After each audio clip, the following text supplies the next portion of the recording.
लोकसभा के स्पीकर को लेकर एनडीए और इंडिया गठबंधन अब आमने सामने हो गए हैं। दोनों ही गठबंधनों में सहमति न बनने के बाद अब दोनों ने अलग अलग उम्मीदवार मैदान में उतार दिया है। ओम बिरला और के सुरेश ने आज अपना अपना नामांकन दाखिल कर दिया है। दरअसल बात यह है कि बीजेपी चाहती थी कि स्पीकर उसका हो, जो कि कोई भी सत्ताधारी पार्टी चाहती है, लेकिन जो विपक्ष है उसका कहना था कि उस हालत में डिप्टी स्पीकर अगर हमारा होगा तो ये बिना किसी चुनाव के ऐसे हो जाता, लेकिन उस पर सहमति नहीं हुई, तो इसीलिए अब चुनाव होगा। और चुनाव जब होंगे तो नतीजा क्या होगा वो बड़ा दिलचस्प होगा। आप हमारी ये रिपोर्ट देखिए।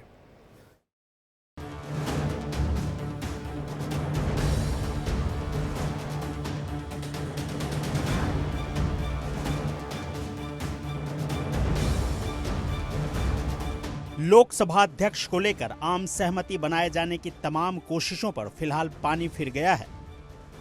विपक्ष ने नॉमिनेशन की डेडलाइन से ठीक पहले कांग्रेस सांसद कोट्टिकुन्नील सुरेश को इंडिया ब्लॉक का उम्मीदवार घोषित कर दिया। इसके कुछ ही देर बाद के सुरेश ने नामांकन दाखिल कर दिया। इससे पहले एनडीए की तरफ से बीजेपी सांसद ओम बिरला ने नॉमिनेशन किया। इस पूरी घटना पर केंद्रीय मंत्री किरण रिजिजू ने कहा कि विपक्ष को इस पर एक बार फिर विचार करना चाहिए। मैं फिर से अपील करना चाहता हूं कि स्पीकर के पद का गरिमा को ध्यान में रखते हुए परंपरा के अनुसार अभी भी कांग्रेस पार्टी सोच सकते हैं, हमारे पास बहुमत है, हमारे पास नंबर है, एनडीए के पास पर्याप्त नंबर है, तभी तो हम सरकार में हैं। इससे पहले कांग्रेस सांसद राहुल गांधी ने कहा था कि विपक्ष स्पीकर को समर्थन करने के लिए तैयार है, बशर्ते लोकसभा का डिप्टी स्पीकर विपक्ष का हो। ऑपोजिशन, पूरी ऑपोजिशन ने कहा है, हमने सब के सब से बात की है, पूरे ऑपोजिशन ने कहा है कि हम स्पीकर को सपोर्ट करेंगे, मगर कन्वेंशन ये है कि डेप्यूटी स्पीकर ऑपोजिशन को मिलना चाहिए। इतना ही नहीं, राहुल गांधी ने प्रधानमंत्री नरेंद्र मोदी और बीजेपी की नीयत पर भी सवाल उठाए। मोदी जी कह रहे हैं कंस्ट्रक्टिव कोऑपरेशन हो, और फिर हमारे नेता को इंसल्ट करा जा रहा है। नीयत साफ नहीं है। नरेंद्र मोदी जी कोई कंस्ट्रक्टिव कोऑपरेशन नहीं चाहते हैं, क्योंकि कन्वेंशन है कि डेप्यूटी स्पीकर ऑपोजिशन का होना चाहिए। और हमने कहा है, पूरे ऑपोजिशन ने कहा है कि अगर कन्वेंशन फॉलो किया जाएगा तो पूरा समर्थन स्पीकर के इलेक्शन में हम देंगे। उधर इंडिया गठबंधन की तीसरी बड़ी पार्टी टीएमसी ने कह दिया कि के सुरेश के लोकसभा अध्यक्ष की उम्मीदवारी को लेकर राय नहीं ली गई। ऐसे में जहां एक तरफ विपक्ष स्पीकर को लेकर एकता की बात कह रहा है, वहीं दरार भी दिख रही है। कांटेक्ट किया था कांग्रेस ने, आरोप है कि कांग्रेस ने कांटेक्ट किया, कोई फैसला अभी तक नहीं लिया, कोई कांटेक्ट नहीं किया, कोई बातचीत नहीं हुआ है, and unfortunately this has been a unilateral decision.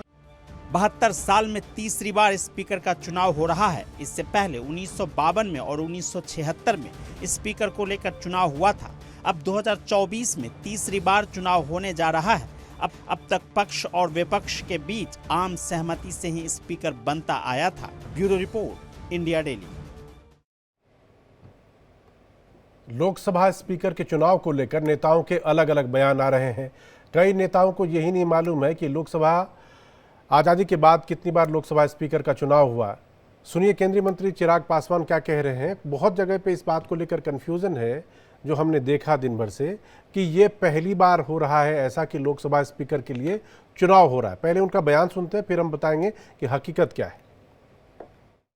मती से ये किसी पक्ष का ये चुनाव नहीं होता। स्पीकर का जो पद है वो पूरे सदन के लिए होता है। ऐसे में आज़ादी के बाद मुझे तो नहीं याद कि इस तरीके के पद को लेकर चुनाव हो। तो चिराग जिस तरह की बात करते कि आज़ादी के बाद से मुझे याद नहीं कि इस तरह के पद के लिए चुनाव हो, तो हम अपने दर्शकों के लिए बताना चाहेंगे कि ये पहला मौका नहीं है कि जब चुनाव होगा। मैं आपको कुछ कागज़ दिखाना चाहता हूँ। ये वो पेपर है जो 1976 में जब लोकसभा के स्पीकर पद के लिए चुनाव हुए थे, उस वक्त का है कि कौन से नेता सदन में थे, क्या था, नहीं था। तो हम आपको बताएं कि BR भगत वर्सेस जगन्नाथ राव जोशी, इन दोनों के बीच में स्पीकर के लिए चुनाव हुआ था। फिर भगत साहब जीत गए। और वहाँ पर देख सकते हैं आप किसमें पूरे सांसदों की लिस्ट है, जिसमें मैं देख रहा हूँ HKL भगत, बीरा श्री SC, फिर उसी तरह से और भी कई, आगा श्री सैयद अहमद खान बराबर। ये आप देख लीजिए, ये डॉक्यूमेंट है ये 1976 का है। इसमें पूरी लोकसभा के अंदर जो प्रोसीडिंग है वो पूरी की पूरी इसमें लिखी हुई कि डिप्टी स्पीकर ने कहा कि कितने वोट डाले जाएंगे। फिर उसके बाद यहाँ पर इस पेज के नीचे लिखा है कि that Shri B.R. Bhagat member of this house be chosen as the speaker of the house. इसमें साफ साफ लिखा हुआ है, यानी कि हमारे नेता भी और हमारे दर्शक भी इस बात को समझ सकते हैं कि ये पहली बार नहीं है कि चुनाव हो रहा है, चुनाव उससे पहले भी हुए हैं और हमारे रिपोर्ट में भी आपने देखा होगा। तो लेकिन अमूमन ये रहा है चलन कि इस बात को लेकर एक सहमति बन जाती है, एक राय बन जाती है, तो चुनाव कराने की नौबत नहीं आती और स्पीकर आपको एक तरह से निर्विरोध ही चुन लिया जाता है। लेकिन विपक्ष का जो है वो डिप्टी स्पीकर होता है। ये जो डॉक्यूमेंट मैंने अभी आपको दिखाया, ये 5 जनवरी 1976 के पार्लियामेंट प्रोसीडिंग की है। इस दिन लोकसभा में स्पीकर का चुनाव हुआ। उस समय B.R. भगत को लोकसभा का स्पीकर चुना गया था। B.R. भगत के विरोध में जगन्नाथराव जोशी खड़े हुए थे, जो बीजेपी के उम्मीदवार थे। इसमें आप देख सकते हैं कि उस समय के सारे सांसदों के नाम हैं जो उस समय लोकसभा में मौजूद थे। ये एक्सक्लूसिव तस्वीरें इंडिया डेली लाइव के पास है। आप इसमें देख सकते हैं कि उस समय जब उन्हें स्पीकर चुना गया था तो क्या कुछ कहा गया था।